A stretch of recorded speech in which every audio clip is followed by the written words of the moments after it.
Hello साथियों, स्वागत है आपका माय स्टडी पॉइंट के यूट्यूब चैनल पर। तो साथियों, आज का अपना टॉपिक है 10वीं क्लास के बिहार बोर्ड के द्वारा जारी किए गए मॉडल पेपर के साइंस के वस्तुनिष्ठ प्रश्नों का आंसर की। तो आइए बिना देर किए वीडियो को शुरू करते हैं। वीडियो को शुरू करने से पहले एक रिक्वेस्ट है कि अगर चैनल पर नए हैं तो चैनल को सब्सक्राइब करें। तो आइए देखते हैं सारे प्रश्नों को बारी बारी से। तो प्रश्न संख्या 1 में पूछा गया है कि किस दर्पण की फोकस दूरी ऋणात्मक होता है। तो इसका जो राइट ऑप्शन होगा वो होगा ऑप्शन नंबर बी, यानी कि जो अवतल दर्पण होता है उसका फोकस दूरी ऋणात्मक होता है। आइए बढ़ते हैं अगले प्रश्न की ओर। अगला प्रश्न है, दर्पण की फोकस दूरी एफ और वक्रता त्रिज्या आर में क्या संबंध है। तो जैसा कि आप सभी जानते हैं कि जो एफ होता है वो होता है एफ बराबर आर बटा का 2, यानी कि इसका भी जो राइट ऑप्शन होगा वो होगा आंसर नंबर बी। आइए देखते हैं फिर अगले प्रश्न की ओर। अगला प्रश्न है, सामान्य दृष्टि के लिए स्पष्ट दृष्टि की न्यूनतम दूरी है। ऑप्शन ए 25 सेंटीमीटर, ए में दिया है 25 मीटर, बी में 25 सेंटीमीटर। तो इसका जो सही आंसर होगा वो होगा 25 सेंटीमीटर। आइए बढ़ते हैं फिर अगले प्रश्न की ओर।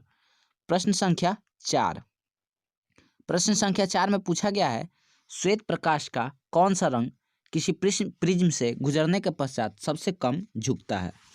तो इसका जो सही आंसर होगा वो होगा ऑप्शन संख्या सी, यानी कि लाल। आइए बढ़ते हैं अगले प्रश्न की ओर। अगला प्रश्न है क्वेश्चन संख्या 5, मानव आंख की रेटिना द्वारा बनाई गई छवि होती है। तो इसका जो सही आंसर होगा वो होगा ऑप्शन संख्या बी, वास्तविक और उल्टा। आइए बढ़ते हैं अगले प्रश्न की ओर। अगला प्रश्न है, आकाश का रंग नीला प्रतीत होता है, आखिर क्या वजह होता है। तो इसका जो सही आंसर है वो होगा ऑप्शन नंबर बी, प्रकाश के प्रकीर्णन के कारण। आइए बढ़ते हैं फिर अगले प्रश्न की ओर। क्वेश्चन संख्या 7, किस दर्पण से वस्तु का प्रतिबिंब बड़ा बनता है। तो इसका जो सही आंसर होगा वो होगा ऑप्शन नंबर आपका बी, यानी कि अवतल दर्पण। ठीक है, तो आइए देखते हैं फिर अगले क्वेश्चन को।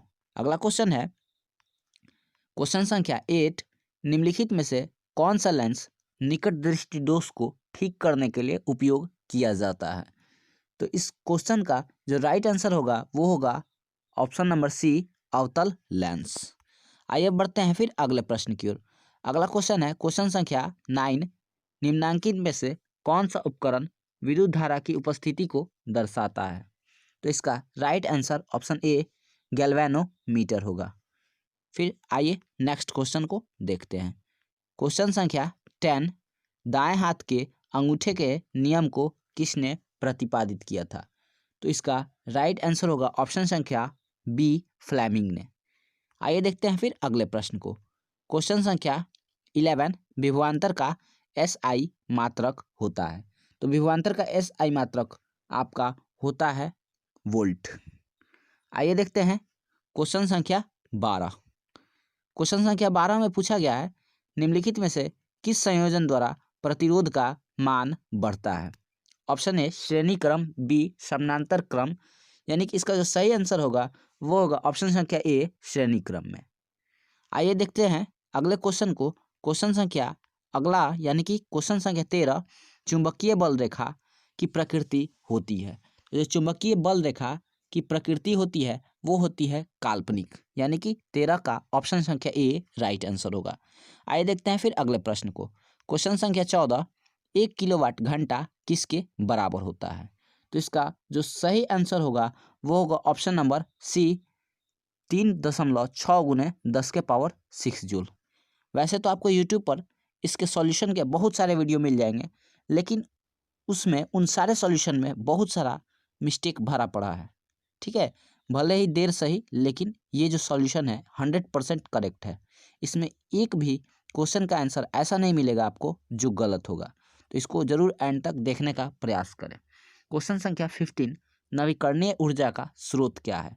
ऑप्शन ए नाभिकीय, बी सौर ऊर्जा। तो देखिए, जो नवीकरणीय ऊर्जा स्रोत होता है उसको हम पुनः जो है प्राप्त कर सकते हैं। यानी कि ये जो इसका राइट आंसर होगा वो होगा ऑप्शन संख्या बी यानी कि सौर ऊर्जा। आइए बढ़ते हैं फिर अगले प्रश्न की ओर। क्वेश्चन संख्या 16, कौन सा लेंस अपसारी लेंस भी कहा जाता है? तो इसका जो राइट आंसर होगा वो होगा ऑप्शन नंबर ए यानी कि अवतल लेंस। आइए देखते हैं फिर अगले क्वेश्चन को। अगला क्वेश्चन है, प्रकाश का प्राथमिक वर्ण है, प्रकाश का प्राथमिक वर्ण किसे कहा जाता है? तो इसका जो राइट आंसर है वो होगा ऑप्शन नंबर डी यानी कि उपरोक्त सभी प्रकाश के जो प्राथमिक वर्ण होते हैं वो सारे के सारे लाल, नीले और हरे, पीले जितने भी होते हैं वो सारे के सारे कहे जाते हैं। आइए देखते हैं फिर अगले प्रश्न को। क्वेश्चन संख्या 18, निम्नलिखित में से कौन सा नेत्र का रंगीन भाग होता है? तो नेत्र का रंगीन भाग कहा जाता है कॉर्निया को। इसका right answer option number A होगा। आइए देखते हैं फिर अगले क्वेश्चन को। क्वेश्चन नंबर 19, इस पूरे पूरे साइंस के सेट का सबसे आसान क्वेश्चन। वैसे तो पढ़ा होगा जो सबके लिए वो सारा का सारा क्वेश्चन आसान होगा, लेकिन ये सबसे आसान क्वेश्चन कि एच एक एचपी यानी कि 1 हॉर्स पावर बराबर होता है ऑप्शन नंबर ए 746 वाट के बराबर। आइए देखते हैं फिर अगले क्वेश्चन को। अगला क्वेश्चन है, विशालक शीशा मैग्नीफाइंग ग्लास होता है। ये थोड़ा सा सिलेबस से बाहर का क्वेश्चन है, लेकिन अब थोड़ा सा ऑब्जेक्टिव ज़्यादा है तो क्वेश्चन भी थोड़ा सा टफ रहेगा। ठीक है, तो इसका जो राइट आंसर होगा वो होगा ऑप्शन नंबर बी यानी कि उत्तल लेंस। उत्तल लेंस को मैग्नीफाइंग ग्लास भी कहते हैं। आइए देखते हैं फिर अगले प्रश्न को। अगला क्वेश्चन है क्वेश्चन संख्या 21, जब किसी चालक तार से विद्युत धारा प्रवाहित होती है तो गतिशील कण है, गतिशील कण क्या होता है? तो इसका right answer option number D electron होगा। आइए देखते हैं क्वेश्चन नंबर 22 को। एम्पियर घंटा मात्रक है किसका? तो इसका जो राइट आंसर होगा वो होगा ऑप्शन संख्या बी यानी कि आवेश का। आइए बढ़ते हैं फिर अगले प्रश्न की ओर। अगला प्रश्न है क्वेश्चन संख्या 23, निम्नलिखित में से कौन सा मात्रक वाट के बराबर है? तो इसका राइट आंसर होगा ऑप्शन नंबर ए जूल पर सेकेंड।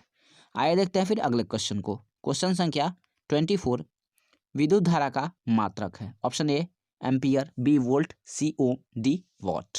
तो इसका जो राइट आंसर होगा वो होगा ऑप्शन नंबर ए यानी कि एम्पियर। विद्युत धारा का ऐसा ही मात्रक एम्पियर। आइए बढ़ते हैं फिर अगले क्वेश्चन को। अगला क्वेश्चन है क्वेश्चन संख्या 25, ग्लोबल वार्मिंग के लिए उत्तरदायी गैस कौन सी है? तो इसका जो राइट आंसर होगा वो होगा ऑप्शन संख्या सी यानी कि CO2 जो गैस होती है वो ग्लोबल वार्मिंग के लिए उत्तरदायी गैस होती है। आइए देखते हैं क्वेश्चन संख्या 26 को, शरीर में भोजन का पचना किस प्रकार की अभिक्रिया है? तो ये कहलाती है आपकी ऑप्शन ए उपचयन अभिक्रिया। आइए देखते हैं अगले क्वेश्चन को।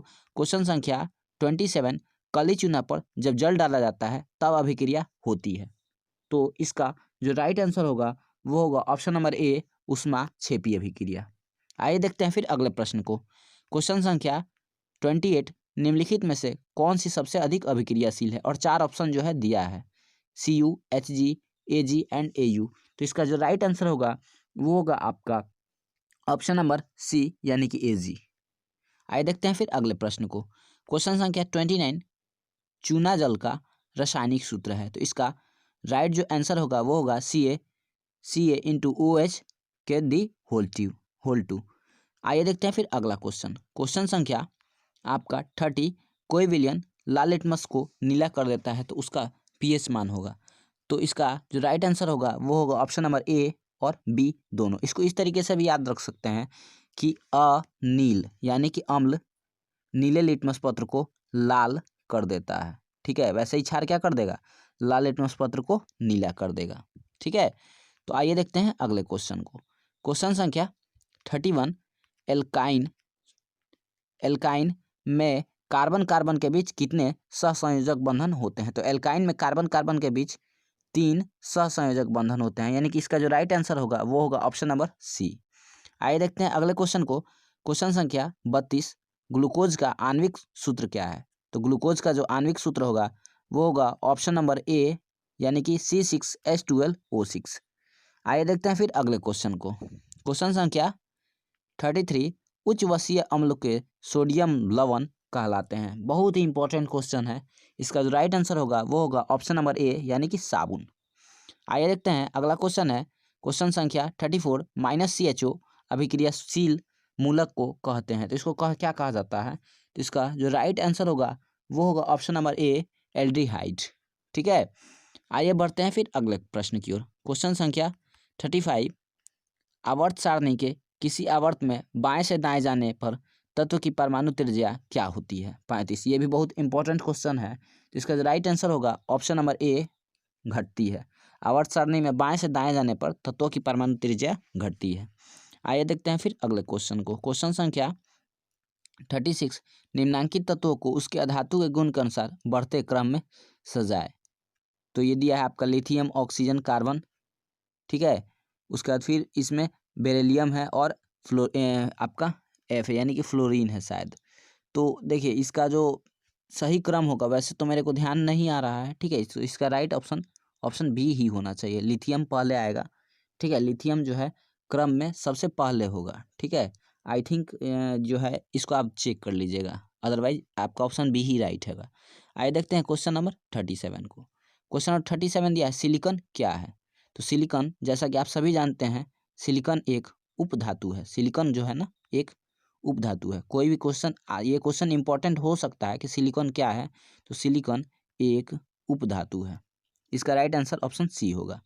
तो क्वेश्चन नंबर 38 दिया है, निम्नलिखित में से कौन सा विद्युत घनात्मक तत्व है?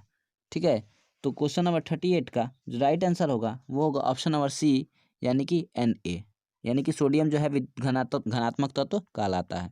फिर अगला क्वेश्चन है कि टिहरी बांध का निर्माण किस प्रदेश में किया गया है? तो टिहरी बांध जो संबंधित है वो है उत्तराखंड राज्य से।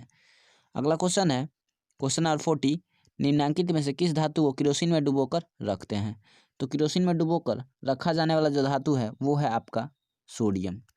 तो अपन वीडियो को जो है यहीं पर समाप्त करते हैं, क्योंकि क्वेश्चन की संख्या 80 है। इसका एक पार्ट और बनेगा। अगर इस वीडियो को बढ़ाया जाए तो थोड़ा सा ज़्यादा लंबा हो जाएगा, तो बोरिंग वीडियो हो जाएगा। तो यहीं पर इसको समाप्त करते हैं। वीडियो कैसा लगा कमेंट सेक्शन में ज़रूर बताएं। ठीक है, लाइक करें और दबा के फ्रेंड्स के साथ शेयर करें। चैनल पर नए हैं तो सब्सक्राइब करें। तब तक के लिए धन्यवाद।